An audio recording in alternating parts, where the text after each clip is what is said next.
great situation to have? Yeah, it's a great situation. I mean, we have a lot of depth right now. They're all performing at a high level, so we're just kind of going to rep them and rotate them until they separate themselves. You know, I'm playing 10 guys right now, which is kind of unheard of, but it's a great problem to have. Hey, Zach, how similar is your offense to Houston's?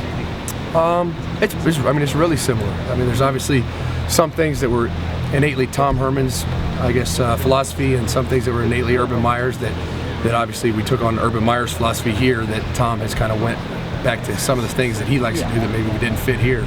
So there's a little differences, but it's very similar. Can you watch the film and say, hey, Houston runs a very similar offense to us. Clemson is kind of similar too in a certain aspect. Yeah, similar. They did well against them. Is there a parallel that you could make of saying, hey, we have some tools offensively from a talent standpoint and a schematic standpoint that makes you feel good about what you're able to do against that defense? Yeah, I mean, I obviously like our scheme, our offense, and our talent and personnel, so I feel good about whatever opponent, and it's good to see other, I guess, similar opponents do well against them, sure.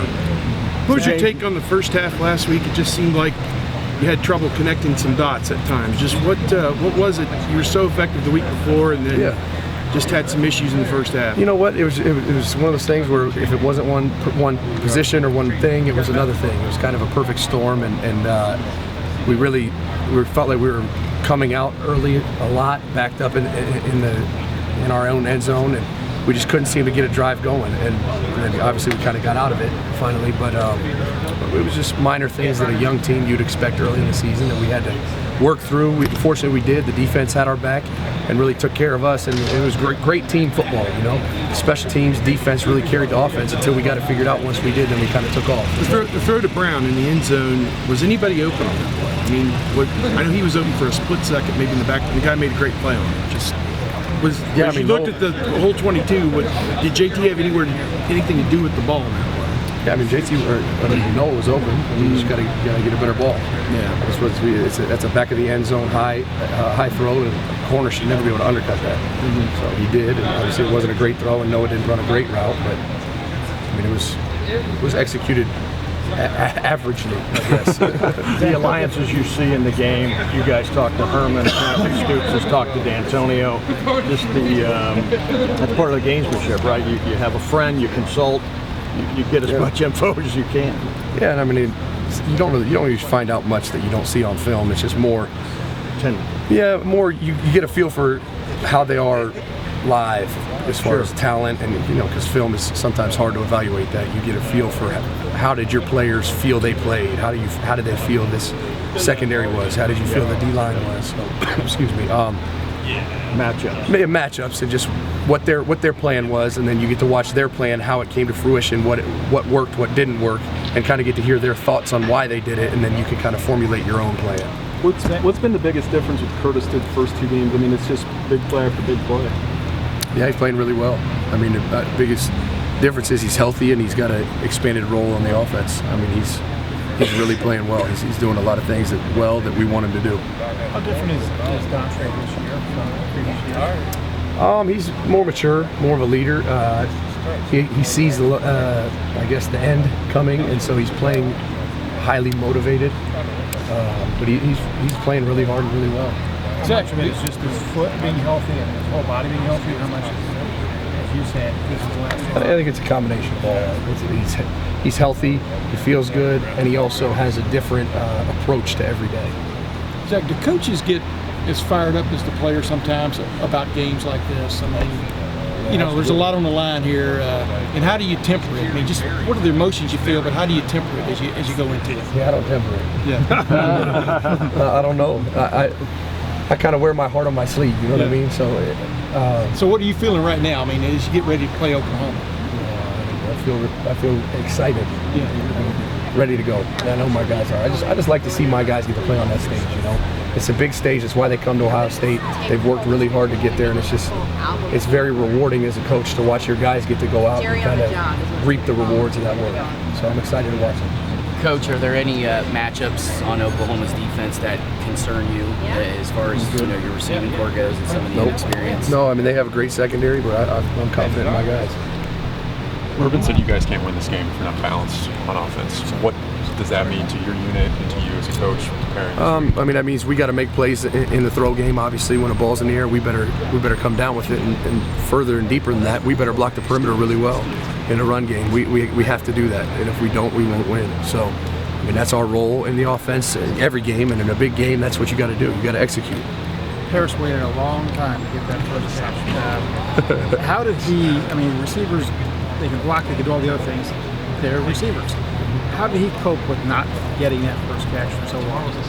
I mean, he was fine. I mean, he's just worked hard and just finally got an opportunity. I mean, he's had other opportunities and maybe didn't make the play or wasn't a great throw or whatever. But it was good. It was good for him to finally touch the ball.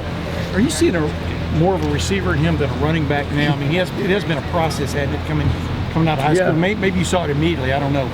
But what do you see that's different about him more as a receiver now? It definitely was a process, but I think he also had health issues. You know, he had the knee last year and some little things that held him back. I mean, he was playing really well last year. Started against Virginia Tech.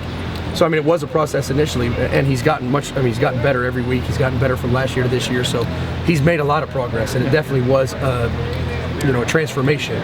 But I don't think he's just now made that transformation. He made it last year, and he's gotten better. He's playing really well. Is it a benefit when you need a guy to block at that position that he's played running back or that he's played another? No, I mean, he's tough. Yeah. That's about it. Blocking in space is, I mean, you don't usually want a running back to block in space out there. Like that's a wide receiver skill for sure. But he's a great bender. He's a great football player. You know, he blocks really well, and he plays in a football position, and he's athletic. So he's probably the best blocker I have. He's unbelievable. Zach, have you ever been to this stadium? I don't think you have. Yeah. Like I asked you a while ago, are you excited? But are you curious yourself? I mean, you're a football fan. You know, absolutely. To coach in a place like that. Absolutely. When I say Oklahoma, what comes to mind? I mean, tradition-rich, great program. I mean, I'm excited to see it. I'm excited to watch my guys get to go play in that environment, for sure. Are there ever any arguments between Tote Nation and Zone 6 as to who gets to claim Curtis Samuels? It's not really an argument. Curtis would tell you he's a part of Tote 6. No, I mean, it's not about claiming anyone. He's part of the team, and he's in my unit. So Toad is a way worse name than Zone, right? Without a doubt. I don't even think it's a question. I just wanted to clear that up. I don't like it at all. One question I have, and it's always annoying, but I have to ask you every time I see you. I know it's fluid. In your head right now, do you know what your number is for this class? No, I have no idea. Same whatever I told you last time. I don't know. I don't even remember what it was. Okay, so it just switches that much? High 20s? Low 30s? Yeah, I think it might be 50, 55 maybe. I don't know. I mean, we got a couple left. Coach mentioned KJ Hill maybe banged up a little bit. What's his availability? How's he looking? And he looks great. I mean, he'll be okay. Yeah, he'll be okay. Urban said that Curtis is the type of player he's been looking for since he came to Ohio State. How wild is it to you that y'all found him in New York City instead of Florida? Yeah, I mean, Brooklyn has athletes, so you can find them anywhere. I mean, some of the great players that I've coached and that have been in this program are from anywhere. I mean, Devin Smith's from Akron, Evan Spencer's from Chicago. Yeah, I don't. There's a lot of great. New York City's just a little, Yeah, I mean, it's uncommon, but it's right. Right, but I guess if you get an elite basketball player and put a helmet on him, he'd probably be pretty good, right? Flatbush. Right. Right. What's your message to a team going on the road for the first time in the season, especially with a lot of young players who maybe haven't played in a game of this nature? As a coach, what's your message to them? How do you want them to receive that message and then put it on the field outside? Yeah, we just have to play as a unit. You know, my guys have to go out there and play as one, and they gotta pack their toughness and come ready to play, because this is not going to be a game where you're going to be able to get away with mistakes and playing rattled. They're going to have to come together and play as a unit and get in there, and we're going to have to run the ball to start it off. We're going to have to block the perimeter and do what we do. And at the end of the day, they got to trust their training. They've been trained for this game. They're not trained for some of the smaller. They're trained for this game. This is what we do all year round. And they'll come in ready. They're not going to come in overwhelmed, because we've built up to this moment. How much does it help morale in your room, though, that y'all are playing so many of the guys you're looking at every day? Yeah. I mean, how does that I guess help the room? Yeah, I mean they all want to play, and they all are playing. So I mean, for the most part. So and Urban said that could continue. I mean, do you see that too? Yeah, I mean, I don't foresee it not. I mean, they're playing really well, and I'm really happy with where all of them are. So So it definitely helps morale, though. I mean, the more guys that are playing, the more guys that are happy. You know? Hey, Zach, tomorrow afternoon, there's a pretty big football game happening in Cincinnati, Houston and Cincinnati, and that could be like a future Big 12 matchup. Right. Just wondering what your take was on if that became a real thing in Ohio, where they had big games in Oklahoma and TCU and Baylor, and those teams were coming to Ohio regularly, how that might have an impact on just the culture of big-time college football in the state, and whether you think that could have an impact on recruiting Ohio. Yeah, I mean, I'm sure it would. To be honest, I had no idea that. I don't even pay attention to that. So you're downplaying the Big 12 then? No, I'm saying no. Unless I really don't pay attention, so they could join the But in SEC that for all I world, though, care. on Saturday, though, Yeah. seriously, more programs will. Yeah, no, I think it'll bring more recognition to Ohio, and it'll. I mean, that should happen. I think that'd be great. Because Cincinnati was an interesting area for you guys to begin with when you got here. That was an emphasis for you. Yeah, right. And I know that Cincinnati kids haven't always had the same connection as Cleveland and Columbus and maybe Toledo. I just was curious if you think that if Cincinnati becomes a big-time thing that has big-time games, it'll go back to being hard to recruit Cincinnati. You know what? For somebody to beat us in the state of Ohio, it's going to take a lot. So whoever goes to whatever conference, to whatever they do, I mean, they've got an uphill battle to beat us in this state. I don't think we've talked to you since the Gibson situation came up. What was his reaction to that, and is he currently enrolled somewhere getting credits that he can bring back here? Do you expect him to come back? No, I mean, we have a plan for Torrance to come back, and he should be back in January as long as everything goes to plan. So we're just got to stick to the plan and go through the process. Is he in a junior college somewhere, though, No. community college? Nope. He's at home? No. He's here? Is he just off campus somewhere? Yeah. Okay. How big of a thing is that for him, though? He's making a transition. He might, from the way Urban talked about him, wasn't going to be a main target, it seemed, to be in the middle of his development of a position switch and to be gone from a program throughout all of fall camp, for the most part of fall camp and the entire fall. I mean, is that like a detriment to his development?